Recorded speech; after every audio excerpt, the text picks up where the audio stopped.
ने का जुर्म किया है पाकिस्तान के इस कॉन्स्टिट्यूशनल इदारे जिसका नाम इलेक्शन कमीशन ऑफ पाकिस्तान है। एक पाकिस्तान की सबसे बड़ी पॉलिटिकल जमात को उनसे ना सिर्फ बल्ला छीना गया, उनको पॉलिटिकल जमात मानने से भी इनकारी किया गया। हमें सबको फोर्स किया गया कि हम पीटीआई की बजाय इंडिपेंडेंट इलेक्शंस लड़ें, और ये बात बार बार जब सवाल किया जाता है तो चाहे अटॉर्नी जनरल खड़े हो या मिस्टर सुखंदर खड़े हो जो इलेक्शन कमीशन को फ्रेंच ज़ुबान में आके यहाँ पर नुमाइंदगी करते हैं और उनसे पाकिस्तान के जो मुंतखब नुमाइंदे रह चुके हैं उनके नाम नहीं सही लिए जाते और उर्दू अंग्रेज़ी दोनों ही उनकी फारिग है, तो उनको ज़रूर बताना चाहिए कि जब आपसे सवाल होते हैं, जब आपसे बात पूछी जाती है कि बताइए कि कौन सा फार्मूला है प्रोपोर्शन ऑफ रिप्रेजेंटेशन का जिसके तहत आपने अपनी मनपसंद जो पार्टीज़ हैं उनको ये सीटें मिठाई के डब्बों के साथ दी। जब नेशनल असम्बली का फार्मूला पंजाब से 4.21 लगता है तो आप किस तरीके से जिस पार्टी को 4 सीटें मिलनी थी उसको आपने 14 सीटें दे दी। आपने तो पूरी जो प्रोपोर्शन ऑफ रिप्रेजेंटेशन हाउस की होती है, असम्बलीज की होती है, उसकी तो आपने ऑर्डर ही तबाह कर दिया। यानी कि जिस पार्टी को अवाम ने रिजेक्ट किया उसको इलेक्शन कमीशन ने नवाज दिया।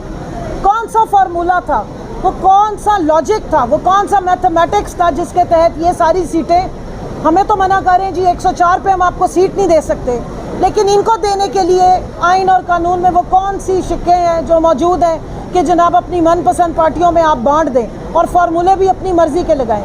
तो इस तरह की ये जो नाइंसाफ़ी है वो इंसाफ की सबसे बड़ी अदालत से हमें बिल्कुल इसकी उम्मीद नहीं है कि नाइंसाफ़ी हो। हमें पूरी उम्मीद है कि अवाम के वोट की सैंक्टिटी को कायम रखा जाएगा, अवाम के इस हक़ को कायम रखा जाएगा।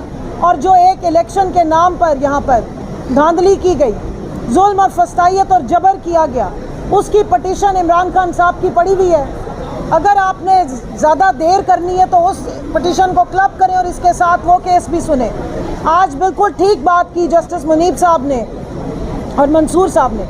आप आइसोलेशन में इस तरह करके घोड़े की तरह आंखों पे पट्टी डाल के सिर्फ एक जो सेकंड फेज़ होता है इलेक्शन का, ये रिज़र्व सीट्स, इस पे जंप नहीं कर सकते। आपको देखना पड़ेगा 13 जनवरी पे वापस जाएं और देखें कि उस फैसले के बाद इलेक्शन कमीशन का क्या रवैया था, किस तरह कैंडिडेट्स के साथ सलूक किया गया। हमारे जो पेपर्स हमने जमा कराए थे, मेरे साथ आमिर डोगर साहब खड़े हैं, माशाल्लाह चीफ विप हैं और इनका तजर्बा है बेतहाशा। सब ने 4-4, 3-3 फॉर्म्स जमा कराए थे।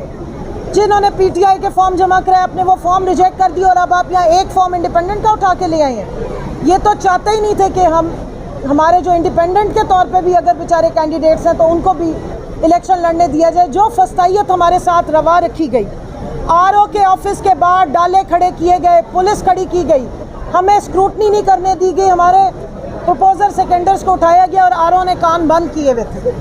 किसी एप्लीकेशन का जवाब नहीं दिया गया, हमें जाके अदालतों से अपने पेपर एक्सेप्ट कराने पड़े। इलेक्शन वाले दिन फस्तायत बर्ताव किया गया, आरओ के ऑफिस से दूर 25-30 फुट दूर हमें खड़ा किया गया, हमारे साथ जुल्म तशद्दुद किया गया। इस सारे को देखिए, ये अगर अदालत हमें नहीं देखेगी, ये अदालत अगर ह्यूमन राइट्स पे नज़र नहीं डालेगी और अगर बकौल जस्टिस याहिया अफरीदी के हिस्सा बकदरे जुस्सा नहीं देगी और जुस्से से ज़्यादा हिस्सा पकड़ा देगी और अपनी मोहब्बत वोट को इज्जत दो से ज़्यादा पार्टी बनेगी इलेक्शन में। इलेक्शन कमीशन एक न्यूट्रल इदारा होना चाहिए, आईनी इदारा होना चाहिए, उसका रवैया किसी एक पार्टी के साथ डिस्क्रिमिनेटरी नहीं होना चाहिए।